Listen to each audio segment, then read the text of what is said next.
ಹೇಗಿದ್ದಾರೆ ಶಾಸಕ ಆನಂದ್ ಸಿಂಗ್? ಆನಂದ್ ಸಿಂಗ್ ಡಿಸ್ಚಾರ್ಜ್ ಯಾವಾಗ ಆಗುತ್ತೆ?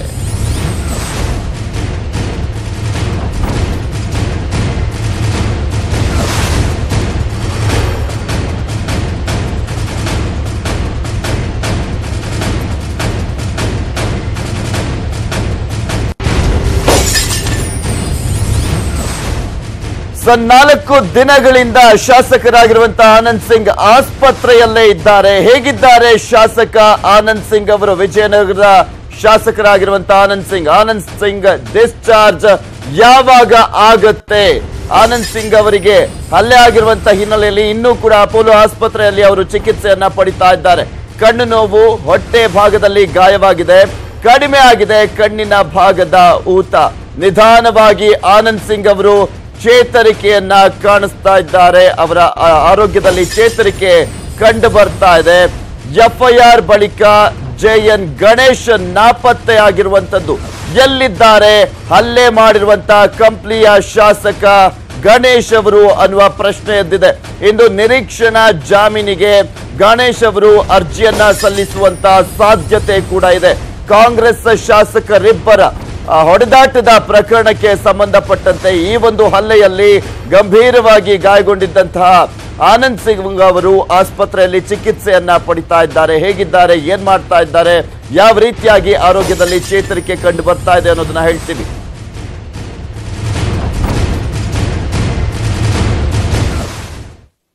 ಬಳ್ಳಾರಿ ಕೈ ಶಾಸಕರ ಮಾರಾಮಾರಿ ಪ್ರಕರಣಕ್ಕೆ ಸಂಬಂಧಪಟ್ಟಂತೆ ಕಂಪ್ಲಿ ಶಾಸಕ ಗಣೇಶ್ ಬಂಧನಕ್ಕೆ ಹೆಚ್ಚಾಗ್ತಾ ಇದೆ ಒತ್ತಡ. ಶತಾಯಗತಾಯ ಗಣೇಶ್ ಬಂಧಿಸುವಂತೆ ಒತ್ತಡವನ್ನ ಹೇರಲಾಗ್ತಾ ಇದೆ.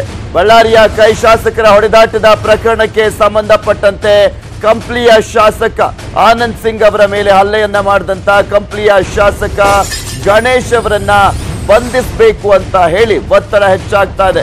ಆನಂದ್ ಸಿಂಗ್ ಮನೆಯವರಿಂದ ಒತ್ತಡವನ್ನು ಹೇರಲಾಗ್ತಾ ಇರುವಂತದ್ದು. ಘಟನೆ ನಡೆದು 4 ದಿನ ಕಳೆದ್ರೂ ಕೂಡ ಕ್ರಮಕ್ಕೆ ಹಿಂದೇಟನ್ನ ಯಾವ ಕಾರಣಕ್ಕೋಸ್ಕರ ಹಾಕ್ತಾ ಇದ್ದೀರಾ? ಎಫ್ಐಆರ್ ದಾಖಲಾದ್ರೂ ಕೂಡ ಇನ್ನೂ ಗಣೇಶ್ ನಾಪತ್ತೆ ಆಗಿದ್ದಾರೆ, ಯಾವ ಕಾರಣಕ್ಕೋಸ್ಕರ ಬಂಧಿಸಿಲ್ಲ ಅಂತ ಹೇಳಿ ಪ್ರಶ್ನೆಯನ್ನ ಕೂಡ ಮಾಡ್ತಾ ಇದ್ದಾರೆ. 4 ದಿನ ಆಗಿದೆ ಈ ಒಂದು ಘಟನೆ ನಡೆದು.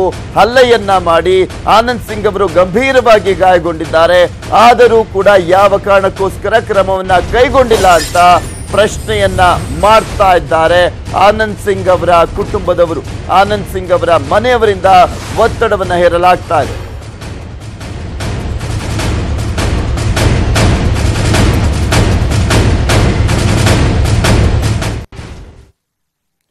ಕಂಪ್ಲಿ ಶಾಸಕ ಗಣೇಶ್ ನಾಪತ್ತೆ ಆಗಿದ್ದಾರೆ. ಕ್ಷೇತ್ರಕ್ಕೂ ಕೂಡ ಕಾಲಿಟ್ಟಿಲ್ಲ ಕಂಪ್ಲಿಯ ಶಾಸಕ ಗಣೇಶ್. ದೂರು ದಾಖಲಾಗ್ತಿದ್ದಂತೆ ಎಸ್ಕೇಪ್ ಆಗಿದ್ದಾರೆ ಅಂತ ಹೇಳಲಾಗ್ತಾ ಇದೆ. ಯಾಕೆಂದ್ರೆ ಎಲ್ಲಿ ಬಂಧಿಸ್ಬಿಡ್ತಾರೋ ಅನ್ನುವ ಭಯ ಕಂಪ್ಲಿ ಶಾಸಕರಾಗಿರುವಂತ ಜೆಎನ್ ಗಣೇಶ್ ಅವರಿಗೆ ಕಾಡ್ತಾ ಇರುವಂತದ್ದು. ಸೊ ಹೀಗಾಗಿ ದೂರು ದಾಖಲಾಗ್ತಿದ್ದಂತೆ ಎಸ್ಕೇಪ್ ಆಗಿದ್ದಾರೆ ಈ ಒಬ್ಬ ಶಾಸಕ. ಆನಂದ್ ಸಿಂಗ್ ಅವರ ಮೇಲೆ ಹಲ್ಲೆಯನ್ನ ಮಾಡಿದಂತಹ ಶಾಸಕ ಹೈದರಾಬಾದ್ ನಲ್ಲಿರುವಂತಹ ಕಂಪ್ಲಿ ಶಾಸಕ ಅಂತ ಹೇಳಲಾಗ್ತಾ ಇದೆ. ಹೈದರಾಬಾದ್ ನಲ್ಲಿ ಇದ್ದಾರೆ ಅಂತ. ಯಾರ ಸಂಪರ್ಕಕ್ಕೂ ಕೂಡ ಸಿಗ್ತಾ ಇಲ್ಲ ಜೆಎನ್ ಗಣೇಶ್ ಅವರು. ಮೊಬೈಲ್ ಫೋನ್ ಕೂಡ ಸ್ವಿಚ್ ಆಫ್ ಆಗಿದೆ ಕಂಪ್ಲಿಯ ಶಾಸಕ ಜೆಎನ್ ಗಣೇಶ್ ಅವರದ್ದು. ಆಪ್ತರ ಜೊತೆ ಮಾತ್ರ ಅವರು ಸಂಪರ್ಕವನ್ನ ಇಟ್ಕೊಂಡಿದ್ದಾರೆ ಅಂತ ಹೇಳಲಾಗ್ತಾ ಇದೆ. ಗಣೇಶ್ಗೆ ಬಿಜೆಪಿ ಬಾಗಿಲು ಕೂಡ ಬಂದಾಗಿದೆ ಅಂತ ಹೇಳಲಾಗ್ತಾ ಇದೆ. ಯಾಕೆಂದ್ರೆ ಹಲ್ಲೆಯನ್ನ ಮಾಡಿರುವಂತಹ ಶಾಸಕ ಪಕ್ಷಕ್ಕೆ ಕರೆದುಕೊಂಡಂತಹ ಸಂದರ್ಭದಲ್ಲಿ ಕೆಟ್ಟ ಸಂದೇಶವನ್ನ ಕೊಟ್ಟಂತೆ ಆಗುತ್ತೆ ಅಂತ ಹೇಳಿ ಬಿಜೆಪಿಯ ಬಾಗಿಲನ್ನ ಕೂಡ ಬಂದ್ ಮಾಡಲಾಗಿದೆ ಅಂತ ಹೇಳಲಾಗ್ತಾ ಇದೆ.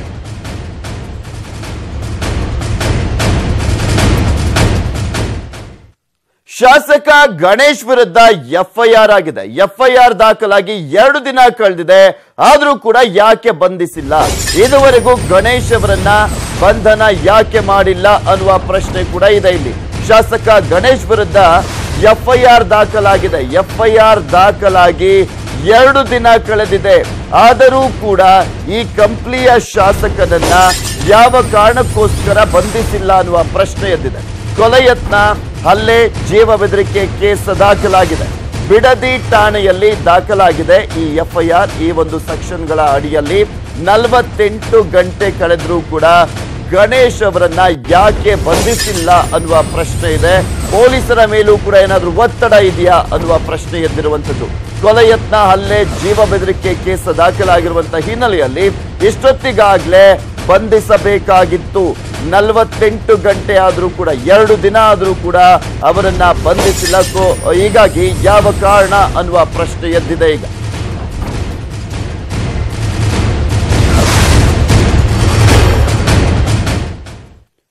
ಯಾವ ಕಾರಣಕ್ಕೋಸ್ಕರ ಬಂಧಿಸಿಲ್ಲ ಅಂತ ನೋಡೋದಾದ್ರೆ ಗಣೇಶ್ಗೆ ಕಾಂಗ್ರೆಸ್ ಹಿರಿಯರ ಶ್ರೀರಕ್ಷೆ ಇರೋದು ಸ್ಪಷ್ಟವಾಗಿ ಗೊತ್ತಾಗ್ತಾ ಇದೆ. ಆ ಒಂದು ಪ್ರಶ್ನೆ ಕೂಡ ಎದ್ದೇಳ್ತಾ ಇರುವಂತದ್ದು. ಬಂಧನ ಮಾಡದಂತೆ ಅವರು ಸೂಚನೆಯನ್ನ ಕೊಟ್ಟಿದ್ದಾರಾ?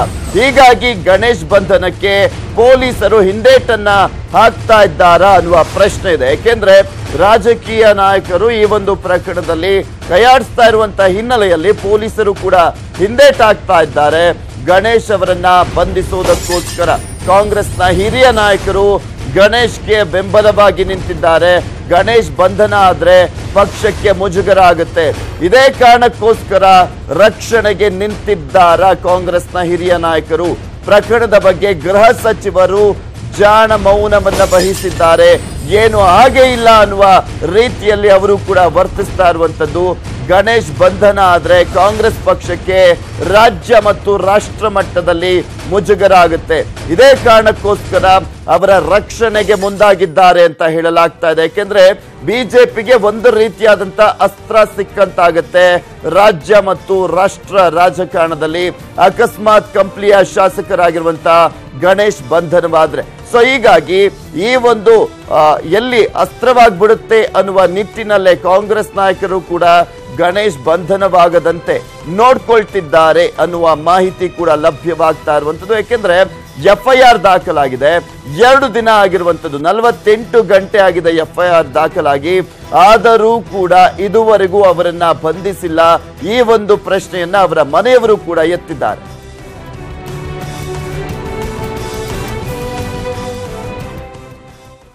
ಇದೆಲ್ಲದರ ಬಗ್ಗೆ ಸಂಪೂರ್ಣವಾದಂತಹ ಮಾಹಿತಿಯನ್ನ ನೀಡ್ತಾರೆ. ಅಪೋಲೋ ಆಸ್ಪತ್ರೆ ಬಳಿಯಿಂದ ನೇರ ಸಂಪರ್ಕದಲ್ಲಿ ಜಾಯ್ನ್ ಆಗ್ತಾ ಇದ್ದಾರೆ ನಮ್ಮ ಪ್ರತಿನಿಧಿ ಮುನಿರಾಜು. ಎಸ್ ಮುನಿರಾಜು, ಆನಂದ್ ಸಿಂಗ್ ಅವರು ಹೇಗಿದ್ದಾರೆ? ಅವರ ಆರೋಗ್ಯ ಹೇಗಿದೆ?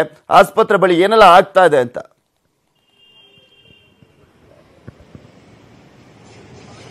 ಪೃಥ್ವಿರಾಜ್, ಈಗಾಗಲೇ ಆನಂದ್ ಸಿಂಗ್ ಅವರಿಗೆ ಕಳೆದ 4 ದಿನಗಳಿಂದ ಒಂದು ಅಪೋಲೋ ಆಸ್ಪತ್ರೆಯಲ್ಲಿ ಟ್ರೀಟ್ಮೆಂಟ್ ನಡೀತಾ ಇದೆ. ಮತ್ತೆ ಈಗಾಗಲೇ ಅವರು ಆರೋಗ್ಯದಲ್ಲಿ ಸಾಕಷ್ಟು ಸುಧಾರಣೆಯೂ ಸಹ ಕಂಡಿದೆ. ಮತ್ತೆ ವೈದ್ಯರು ಸಹ ಅವರು ಯಾವಾಗ ಬೇಕಾದ್ರೂ, ಅವರು ಯಾವಾಗ ಬಯಸಿದ್ರು ಅವ್ರನ್ನ ಡಿಸ್ಚಾರ್ಜ್ ಮಾಡೋ ಕಳಿಸೋ ಮಟ್ಟಕ್ಕೆ ಅವರು ಪ್ರಿಪೇರ್ ಆಗಿದ್ದಾರೆ ಅಂತೇಳಿ ಈಗ ವೈದ್ಯರು ಒಂದು ಮಾಹಿತಿಯೂ ಸಹ ಸಿಕ್ಕಿರುವಂತದ್ದು.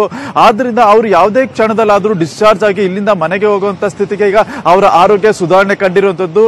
ಮತ್ತೆ ಇದೇ ವೇಳೆ ಅವ್ರ ಕುಟುಂಬದವರು ಸಹ ಈ ಒಂದು ಪ್ರಕರಣದಲ್ಲಿ ಅವರ ಏನು ಹಲ್ಲೆ ಮಾಡಿದಂತ ಶಾಸಕ ಗಣೇಶ್ ಅವರನ್ನ ಬಂಧಿಸಬೇಕು, ಅವ್ರು ಇನ್ನೂ ಪೊಲೀಸರು ಯಾಕೆ ಅವ್ರನ್ನ ಬಂಧಿಸಿಲ್ಲ ಅನ್ನೋ ಒಂದು ಒತ್ತಡವನ್ನು ಸಹ ಅವ್ರ ಕುಟುಂಬದವರು ಪೊಲೀಸರ ಮೇಲೆ ಮತ್ತೆ ಕೆಲವು ಮುಖಂಡರ ಮೇಲೆ ಏರ್ತಾ ಇರುವಂತದ್ದು. ಯಾಕಂದ್ರೆ ಶಾಸಕರನ್ನ ನೀವು ಈ ರೀತಿ ರಕ್ಷಣೆ ಮಾಡ್ತಿದ್ದೀರಾ, ಮತ್ತೆ ಇಲ್ಲಿ ಹಲ್ಲೆಗೊಳಗಾಗಿರುವಂತದ್ದು ಸಹ ಒಬ್ಬ ಶಾಸಕರೇ ಆಗಿರೋದ್ರಿಂದ ಯಾಕೆ ಇನ್ನು ಅವ್ರ ಮೇಲೆ ಕಾನೂನು ಕ್ರಮ ಕೈಗೊಳ್ತಾ ಇಲ್ಲ? ಏನು ಮಾರಣಾಂತಿಕವಾಗಿ ಹಲ್ಲೆ ಮಾಡಿದ್ರು ಸಹ ಪೊಲೀಸರು ಇನ್ನು ಕೈ ಕಟ್ಟಿ ಕುಳಿತಿದ್ದಾರೆ ಅನ್ನೋದು ಅಂತ ಹೇಳಿ ಅವ್ರ ಕುಟುಂಬದವರು ಈಗ ಒಂದು ಆಕ್ರೋಶವನ್ನು ಸಹ ವ್ಯಕ್ತಪಡಿಸಿ ಅವರನ್ನ ಕೂಡಲೇ ಬಂಧಿಸಬೇಕು ಅನ್ನೋ ಒಂದು ಒತ್ತಡವನ್ನು ಸಹ ಈಗ ಏರ್ತಾ ಇದ್ದಾರೆ.